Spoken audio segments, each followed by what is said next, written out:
తమిళనాడులో cinema hero Vijay అంటే దళపతిగా పేరుగాంచిన విజయ్ చాలా అసలు ఎవ్వరికి అందని రీతిలో ఎవ్వరు ఊహించని రీతిలో 108 సీట్లు సాధించి ముఖ్యమంత్రి కాబోతున్నారు. అంటే ఆయన పార్టీ అధికారంలోకి రాబోతున్నది.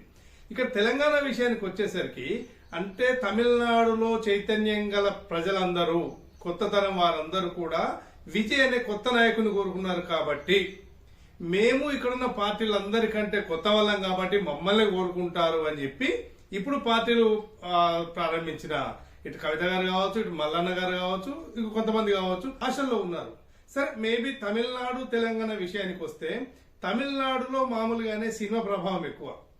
ఎంజి రామచంద్రన్ అప్పటి నుంచి జయలలిత తర్వాత ఇంకా చాలా చాలా ప్రభావాలు వచ్చి కొంతమంది తట్టుకోలేకపోయినప్పటికీ విజయ్ కొంతకాలంగా సామాజిక సేవలో ఉండి ఒక ఆర్గనైజేషన్ ఏర్పాటు చేసి అక్కడి నుంచి మెల్లగా తీసుకుని వచ్చి అత్యంత సామాన్యులకు టికెట్లు ఇచ్చి, ఇది గుర్తుపెట్టుకోవాలి తెలంగాణ పార్టీలందరూ, అత్యంత సామాన్యులకు టికెట్లు ఇచ్చి వారిని చట్టసభలోకి తీసుకొచ్చారు.